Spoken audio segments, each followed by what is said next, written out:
Hey everyone, and welcome to Cold Outreach Success Stories, where we interview regular business people just like you who've had a lot of success with cold outreach on email and other channels. We go deep into the process with hot tips around messaging, targeting, and personalization so that you can take away something to implement in your cold outreach starting tomorrow. Today we have Chris from Connect and Sell. Welcome to the show, Chris. Hey, Gaurav, great to be here. Awesome. So for the couple of people who don't know what you do, what does Connect and Sell do and how do you guys make money? Well, okay, so sort of what we do is pretty simple. We let a B2B salesperson push a button and have a conversation with somebody on their list, on their target list in about 3 minutes. So they don't have to dial, they don't have to navigate phone trees, they don't have to go to voicemail and hope that they leave a voicemail somebody will listen to, which will not happen. They just have conversations. So the idea is to connect a sales rep directly to the midbrain, to the emotional centers of a person that they've interrupted, so that they can create a trust relationship out of which now they're capable of, or on top of which they're capable now of opening digital channels. Because when you talk to somebody, you can now send them an email that says, thank you for our conversation today, and they'll actually open it. So you get a 14 times open rate on your emails. You can actually send a LinkedIn invitation that says, guess what? Thank you for our conversation today. And they will accept it. And it'll be unlike all the other stuff out there that's being treated properly as spam, because now that the bots are involved, everything is spam.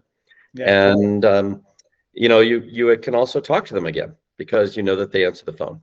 And so the idea is to create a series of conversations that enable a trust relationship to turn into a commercial relationship when the time is right. That makes a ton of sense. So what I'm hearing from you is that the phone is the starting point and the ending point of trust, right? So what I want to understand is obviously you have a lot of opinions about email versus calling versus LinkedIn. What do you make of the whole debate? Well, I think it's pretty simple. The challenge of all text-based outreach is that it doesn't have enough information density to get somebody to trust you in the amount of time that they have to trust you.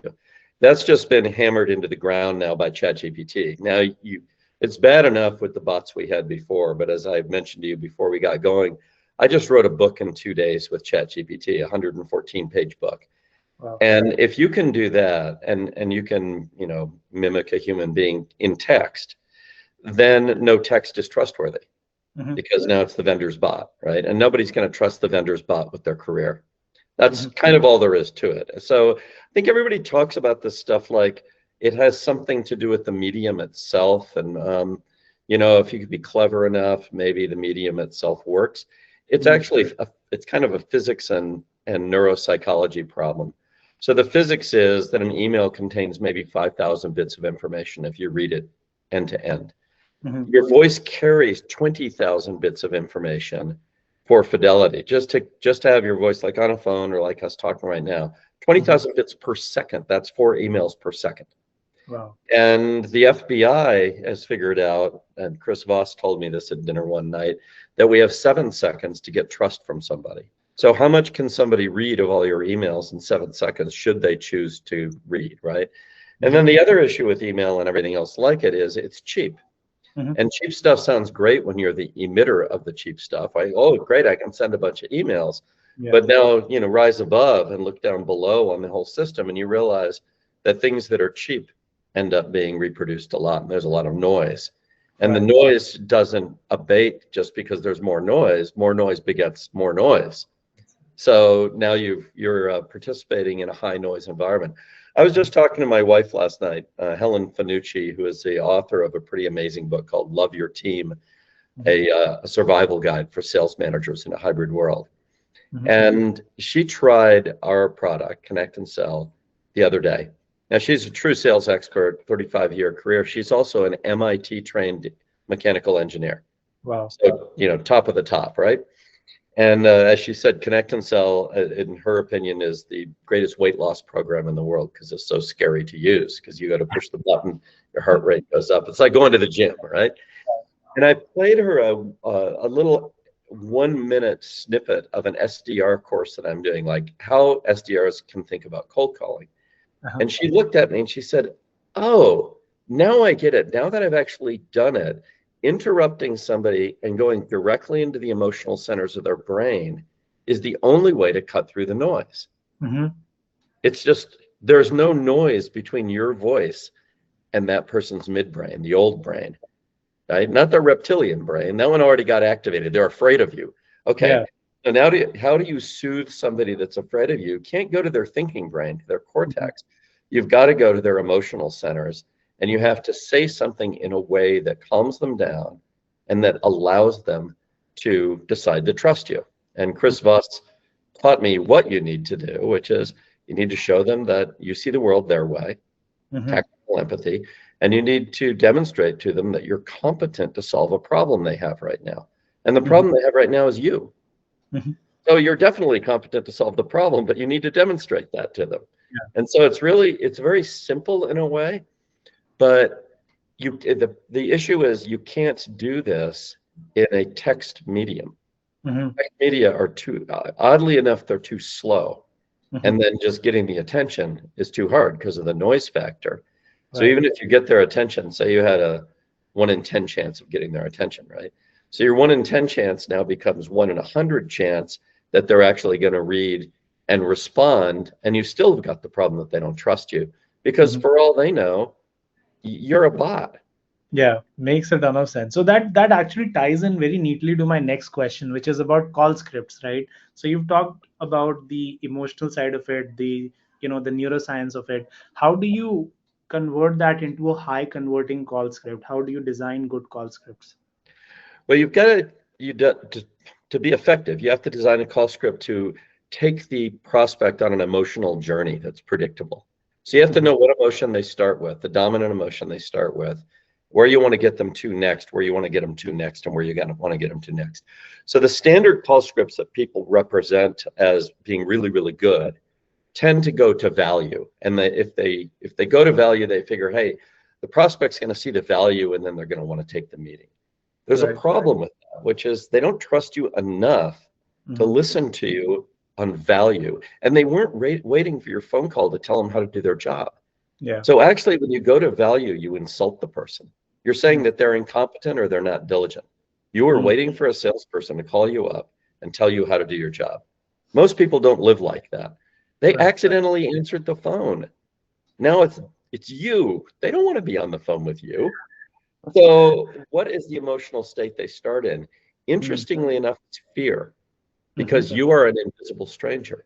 And invisible strangers are a real problem. In the environment of evolution, those are the people from across the river that when they're invisible, it means it's nighttime and they're in your village.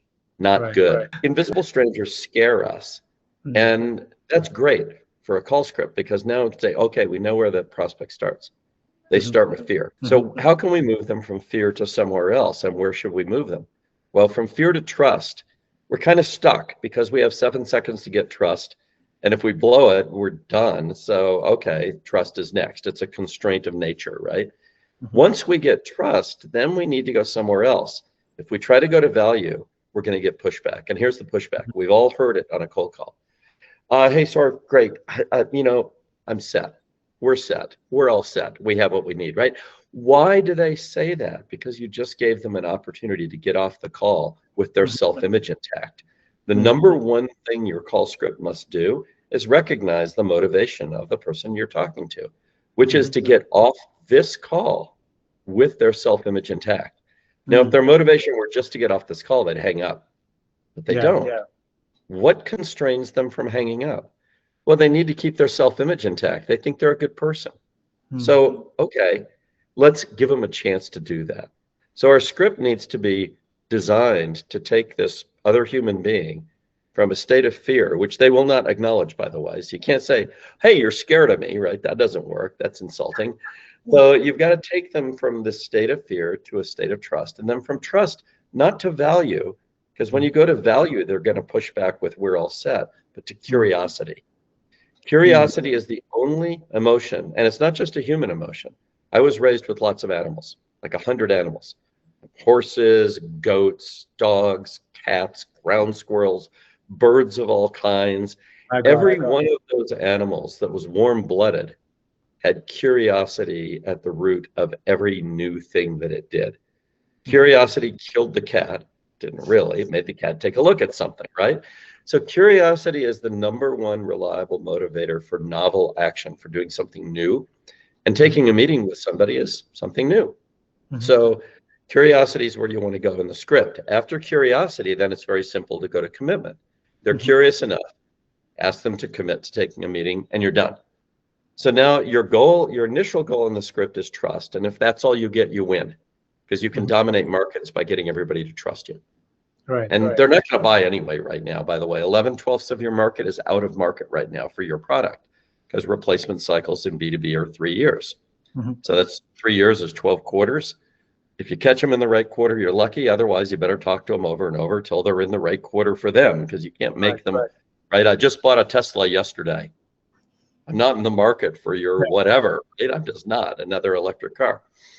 So here's a way to think about it. You can open us with the script. And by the way, here's why scripts are important. Because until you have learned a script, you can't sound natural. I know this sounds weird, but it's like, think of a great athlete and you watch them do whatever they do, right? So, you know, it could be, you know, a great bowler in cricket, right? When they do what they do, it looks both difficult and natural. Yeah. It didn't look natural the first time they tried it, or the second, or the third, or the fourth. They practiced to the point where what is essentially, and I chose bowling and cricket because it's such an unnatural looking act, right? I mean, human beings are the only animal that can throw using a whip. And in cricket, we choose not to allow the whip. There's no whip. We straighten the arm. It's like, you know, okay, you're operating under this handicap. It's not natural. And yet they do the most amazing things, right? You watch a great spin bowler and you just go, how does that even happen? You have to break it down millisecond by millisecond, then try it. You know, it ain't gonna work, right? But you could be trained to do it. And that's a script. So the script allows you to wrap your muscles, your muscle memory, around a situation where now you have got to react. You get somebody in the phones, you have to react. How much time do you have? None. You got to react. So that's the only way that we know to allow a reaction to go to a natural act is through something we practice. Well, if we're practicing it, it must be a script. If we're speaking it, it can't be like, I'm going to practice making something up. That doesn't work, right? So a lot of sales reps think, oh, I got to be natural, and therefore I should say whatever comes to mind. The problem is you won't sound natural, and guess what? You won't accomplish your emotional goals. How are you going to just make something up? Like, I'm going to reinvent all of linguistic psychology in the next half second. You're not going to do it. You're going to fail. So you need a script. So we at ConnectAndSell, we teach folks a script. We're not in the scripting business, but our product delivers so many conversations. You got to do something with them, right? So you may as well learn how to speak in a way that might get trust and get somebody. And the gravy is, oh, they take a meeting. Woohoo! That's great. So we teach this script. When somebody answers the phone, we say their name if we know their name and we can say it correctly fast enough. If we don't, we just say our name. So I could say, hey, Chris here. I could say that, right? And I could either say your name or not, depending if I'm reading your name on the screen, it's like, oh, I don't know how to pronounce that name, right? Right. But say I don't, you know, I'm not confident in that. So I just go, hey, Chris here. I know I'm an interruption. Can I have 27 seconds tell you why I called? Now, why do I say I know I'm an interruption with a big hammer on the word no? Because I want to demonstrate to you that I see the world through your eyes, and you know I'm an interruption. I know I'm an interruption. I'm not saying I am interrupting your day. I'm not saying anything about what's going on. I'm blaming myself. I'm pointing the finger at me. I'm throwing myself under the bus. So that's the first thing I have to do. I do that in about 2.5 seconds. The second part, I switch my voice to being playful and curious. This is actually an FBI name for a voice. It's called Playful Curious. That voice says, come along with me. It's okay. So I put a little chuckle in my voice. My voice goes up twice. So I say, can I have 27 seconds to tell you why I called? And it's like, you don't quite know why that little chuckle's in there, and you don't know why my voice has gone up twice, but it makes you kind of want to come along with me. It's an unconscious reaction, right? And where are we now? Well, I just demonstrated to you that I'm competent to solve the problem you have right now, which is me. Right. Because if you give me 27 seconds and I tell you why I call, you're out. Mm-hmm. So I gave you a way out. It happens to be down a path that I would like you to go because I think it's good for you, because I Mm-hmm. think you might learn something, right? I have to sincerely believe you're going to learn something. That's probably the hardest part of the script, believe it or not. To be able to say to somebody instantly, I know I'm an interruption, and mean it. Like I'm a bad thing. Your mom, your dad, your teachers, everybody who's your neighbors, when you were growing up as a little kid, did anybody ever say, oh, please be a bad thing? No. Everybody told you stop being a bad thing, right? Little kids, what do? We box them away from all the badness, and we Yeah. try to get them to be a good kid, right? So now here we are, and suddenly we have to say, I know I'm a bad thing. Mm-hmm. Well, why would I want to be a bad thing? Well, it has to be for your good. Mm-hmm. That's got Yeah. to be the only reason I would do that. I mean, it's a bad thing, right? So I'm a surgeon. I have to cut into you. We have to Yeah. agree that this is a good idea, right? Right. Is it a good idea to walk up to a stranger on the street and just cut him, like, hey, you have a sternum. I have a scalpel. Let's go for it, right? No, but we're interrupting somebody for their own good. So we have to first have sincerely in our heart that we're doing it for their own good. But then we've got to get them to submit to the knife. Mm-hmm. And it's going to hurt, but it's okay. I know I'm an interruption. I take full accountability, but then I can't stay there. That's not good enough. That's like, okay, I did half of what I needed to do, but the Mm-hmm. other half is, how am I going to solve the problem? Offer to solve the problem. I know I'm the problem. I Mm-hmm. just said I was the problem. So now I have to switch to demonstrating that I'm competent to solve your problem. 27 seconds. Tell you why I called. Why 27? Because it makes them listen, frankly. And it's really easy to say. Just try a bunch of different numbers. 27 is the easiest to say for most of our mouths. And we've done huge research on this, by the way. This is not, we didn't just make this stuff up. So that's the first part of the script. Now I compare a script to a surfboard. So if you wanted to learn how to surf, you're in trouble, right? Because surfing is a very unnatural thing. It's like spin bowling. It's like Yeah. just wet, right? Except when you get dumped off the surfboard, you're very wet and the sharks eat you, right? So it's not good. So are you going to design your own surfboard when you go surfing for the very first time? No, you'd be out of your mind. Surfboards have 100 years of technology in them. People trying this and trying that, and knowing what a good surfboard for a beginner is for these particular waves, etc. So you don't do that. You get a surfboard, but you need to learn how to use it. A script is like a surfboard. It's what you're going to ride on in this little wave we call a cold call. You're not going to design your own script unless you think that you've got 100 years of script design behind you. Right? This is deep, subtle linguistic psychology. You will get it wrong. You'll go to 8 seconds instead of 7 and wonder, why does nobody trust me?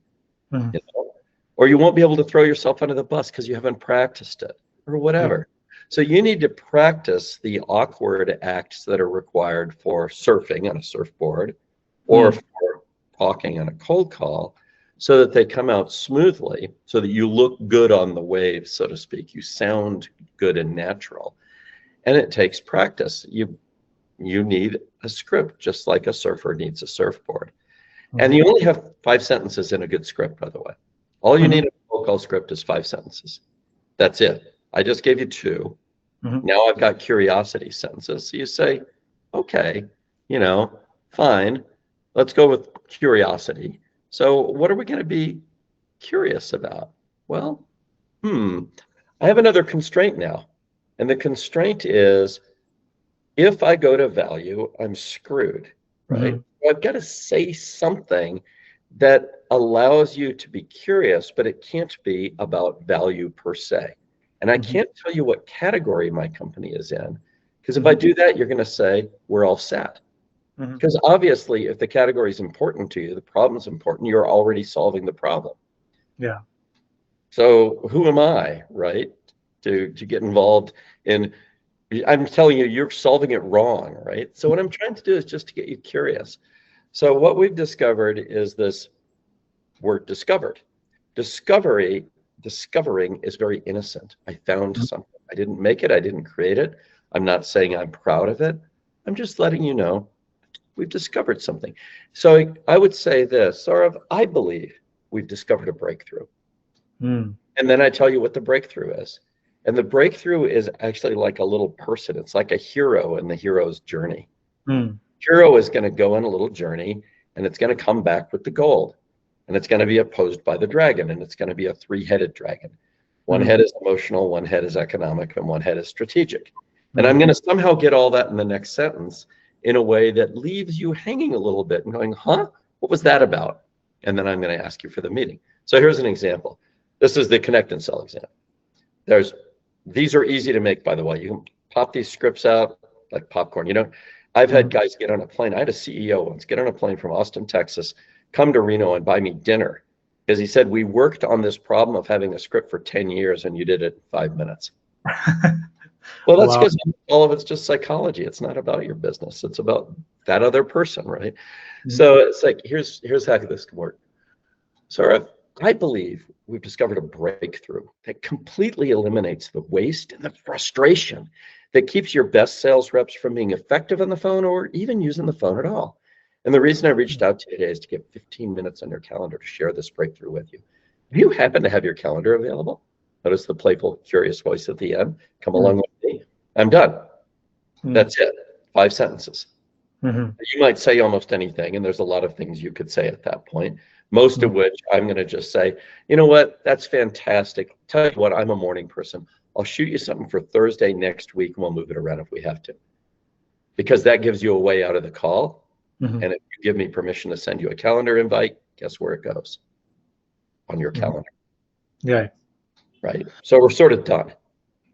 You know, and I love the way you said the word frustrations as well. I'm sure that's something that's come with practice, right? Like you really stressed frustrations as opposed to, you know, frustration. You're an actor. You've got to you have to allow the emotions that are appropriate to the parts of the script come out. That's why you need to practice. So that's why when you're practicing and being coached, you need to be practicing and being coached around tone, around pace. The words, that 20,000 bits a second, how many words are in there? Not very many. Yeah. Right? If we express them as text, that particular script is how long? It's 5 sentences. Each sentence is probably 10 words. So it's 50, 60, 70 words. That's like nothing. Yeah. But it took about 30 seconds end to end. I actually took 17 seconds for the second part. It took 7 seconds for the first part. So I'm up to 24 seconds. There's a little bit in between, right? So in 24 seconds, there's a huge amount of information.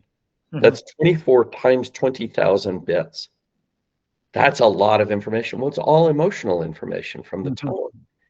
So the thing we need to practice to be great at cold calling is actually tone. And to get to the tone, we have to look in our hearts and be sincere.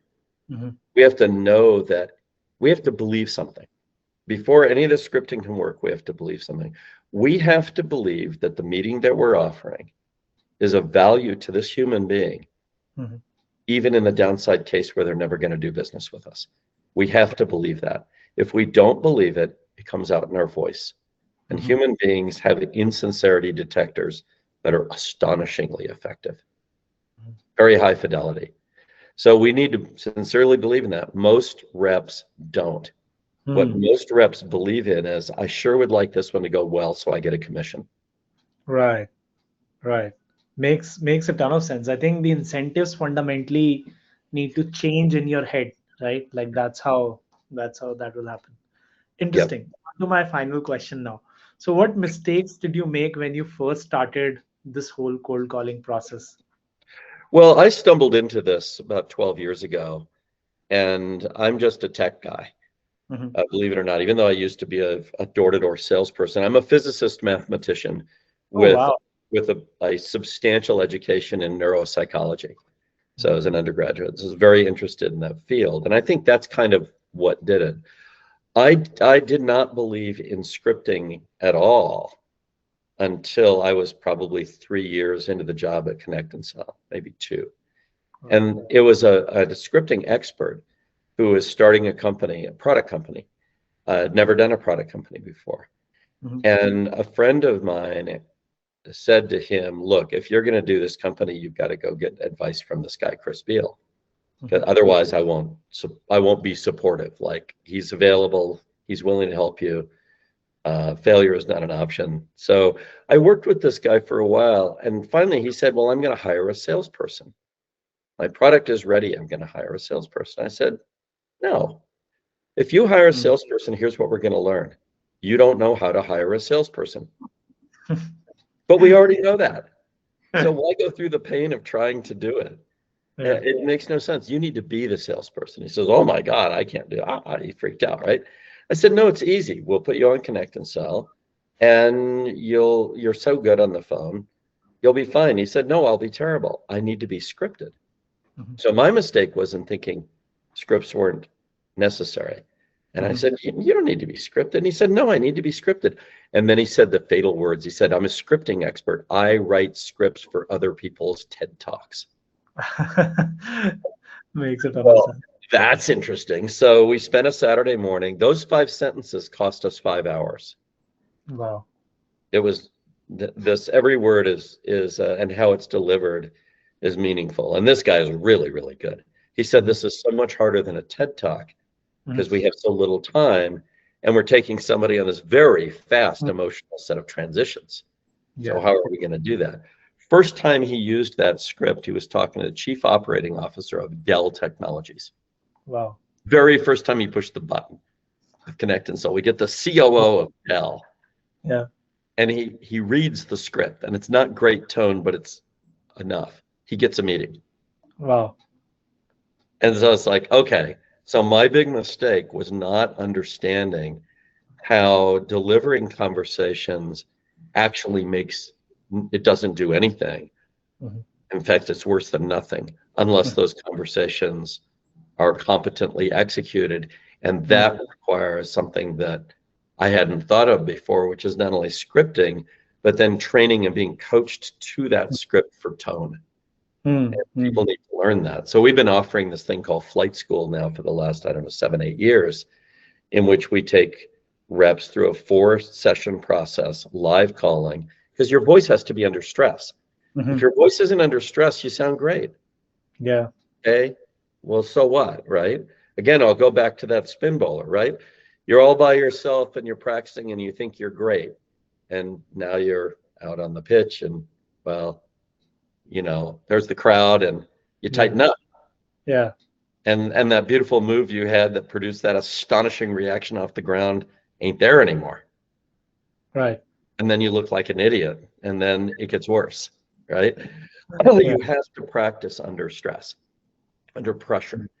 So we put folks under pressure doing real calls, but we coach them immediately after each call. So like for the first 2 hours, we coach them only on the first 7 seconds. They do the entire call, but they get coached on the tone. Well, first the words, because they'll screw up the words. They think they know them and then stumble around. And then they get the words out, but they get the tone wrong. First thing they get wrong, they won't hammer the word no. They'll say, I know I'm an interruption. Their voice will go up, Yeah. right? Hammering yourself under the bus. I know I'm an interruption. Whoa. And then switching the voice to playful curious. Very, very difficult to do. It's silly. People don't like to feel silly, right? Yeah. So it's like, oh, I'm a serious, and especially young people. I must portray myself as a serious business person. It's like, no, you got to be vulnerable at this point. Yeah. I don't like being vulnerable because I feel vulnerable enough in my job. Yeah, well, sorry. Yeah. So Interesting. it's an amazing transition that people go through. We took a group at one of our biggest customers. They had an EMEA and Canadian group. And according to them, this group went from 40% of quota to 110% in 4 sessions and stayed there. My God, like it's fundamentals, right? It's all fundamentals because the whole script, it's almost like a neatly composed orchestra piece, right? There's so many different instruments playing, and it's either a good song or it's not, right? Like it's either good music or it's not. You can tell. Yeah, it resonates or it doesn't. And It is the same, and it is music. So in the script, there's poetry. There are actually words that are in there that are intended to sound like things. When I say, for instance, I believe we've discovered a breakthrough. Right? That hammer on belief and the hammer on breakthrough, that bracket the quiet part in the middle that has the innocent word discover in there. There's a reason that the tone goes up, the volume goes up, then it goes down, because I'm trying to downplay the discovery, because I don't want the psychological reactance. So it's as close as I can come to getting you to listen without making you push back. And then I introduce the breakthrough, the hero, and I do that loud. I believe you listen to me because you don't expect me to say I believe. That's a weird thing, right? And I say it hard. And then I say we, because you're curious about we, because who's we? Yeah. Right? People are curious about other people, especially people that aren't named. And then we've discovered, that's kind of weird. And I say it very softly. I believe we've discovered a breakthrough. And then I introduce the breakthrough who's about to go on a journey. And then I put in poetry. I put in alliteration that completely eliminates. I repeat the L 3 times in there. The L sound completely eliminates. And now it's like, okay. And there's those extra syllables. This is a place where extra syllables actually help. They make it scan, right? It completely eliminates. And then I can go into the emotional part of the poem. It's really a little poem. It completely eliminates the waste and the frustration that keeps your best sales reps from being effective on the phone or even using the phone at all. And then I go into this sort of like, gosh, isn't that terrible? It's just the way it is, right? And then I give you my purpose, and I fulfilled a promise, by the way. I told you I'd tell you why I called. I've told you why I called. 17 seconds. I had 10 extra seconds. So getting your reference to music is spot on. I'm a musician myself. I actually was asked by my wife, we got married last July, to play the song she wanted to hear while she walked down the aisle. Wow. And I was afraid I wouldn't be able to start the song. Now, I wrote this song. I've played the song at least 10,000 times. Wow. But when I sat down at that piano in front of all those people, and I'm very comfortable in crowds. Yeah. Like, there was a delay. I had to vamp with the crowd and kind of sell them you guys forgot to drink this great wine last night. Here's where it came from, Languedoc-Roussillon. You really need to do this, blah, blah, blah. So I'm comfortably interacting with the crowd. Then something happens. This cruise ship starts to go by in the back, right outside the window, which is kind of the cue. I go to the piano and I sit down, and under pressure, a song I've played more than 10,000 times, I think. God knows. I can't remember when I composed it. I wonder, do I know how to start it? That is the essence of what performance is about. In a cold call, we've got to start right now, and we've got to start that song. That's the script, and we have to do it with the voice that works. And we're listening to ourselves and trying not to get distracted by that. It's very, very challenging. And even something you've done as often as I've played that song, and I can play that song with thousands of variations. Well, the variation I almost played was the one where I couldn't get it started. Interesting. On to the very final question that I have. So what are some of the things that you're excited about trying to improve the whole process that you have? Well, the big thing that we run into is data. And again, I'll go to my wife's experience. She tried ConnectAndSell for the first time. She was kind of like, I'm kind of scared of it. So she kept working on the data. Let me make sure the list is perfect and I won't be embarrassed if this person answers and all that. Afterward, I asked her, what did you learn? She said, I learned the data is important, but the conversations are what count. I should have not done the 3 weeks of research on the data. I should have just started having conversations. But getting conversations and data to work together so that the conversations inform the improvement of the data and do it automatically, that's a big area that I'm looking to improve the business in. So we've just introduced the simplest form of that, which we call fast phone numbers. It's really nothing more than saying, hey, let's take the last, say, 150, 200 million dials. And we do about 53 million dials a year. So they're very precise, high fidelity dispositions on every single dial. So we know, is this person still working there? It's not just did the phone answer, but like, was it the right person?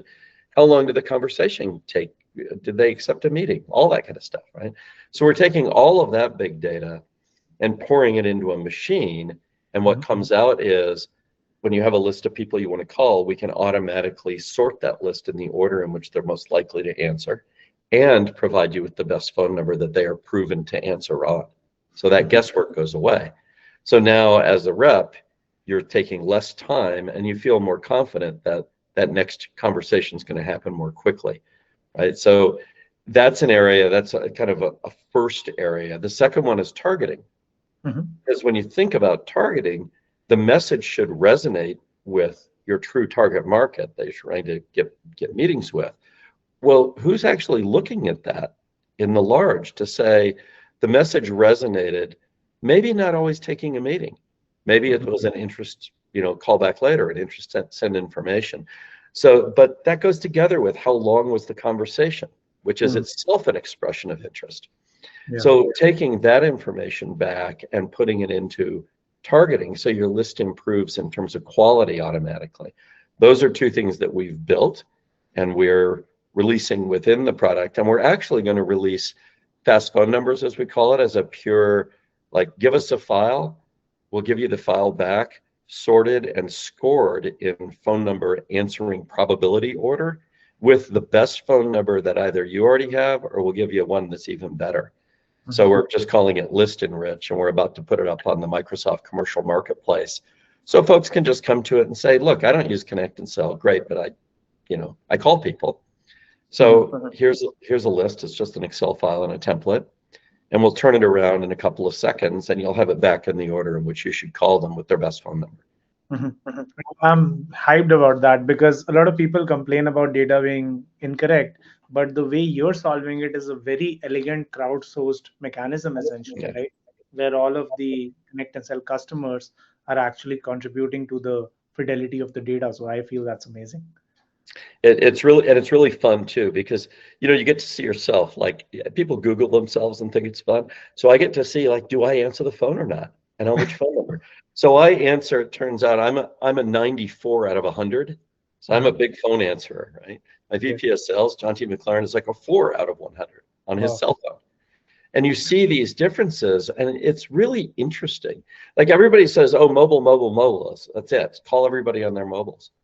Well, I guarantee you, if you're calling plant managers at factories on their mobile, you're not going to get a happy plant manager. Yeah, they're busy. They're busy, but they will answer their corporate phone line because that's their job. Something might be going on that they need to respond to. So you really need to be sensitive to reality, but thinking about it doesn't help. Imagining a plant manager doesn't help, but looking at the behavior of plant managers over 200,000 dials, okay, patterns emerge. Patterns emerge, and you can use that crowdsourced piece of data about somebody. Because some people, you shouldn't call them because they don't answer the phone. They certainly don't answer on that number. So, okay. And we have a cutoff in ConnectAndSell. So you'll dial, when fast phone numbers is turned on, we start with the 100s, then the 90s, then the 80s. And then when we get down to the threshold of 40, where the dial to connect goes way up, we just go, okay, if we still have some that we can call again up at the upper part of the list, the good part, we'll go back to them. And if we're out of them, we'll go down to the 30s or whatever. So you live in as optimized a world as you can, but you don't have to do anything. You just hit the button and talk to people. Interesting. That's awesome. Like, those are all the questions I had, Chris. Loved having you on the podcast, and loved all the tidbits around cold calling. Really, I think the most fun I've ever had in an episode. Oh, fantastic. Well, I had a great time myself, Saurav. It's really, really fun. So that's all the time we have, folks. I really enjoyed the episode. I hope you did too. Please subscribe, like, share, comment, whatever you can to spread the word out about cold outreach success stories so more people can enjoy and learn from the show. All right, that's all, folks. Bye-bye.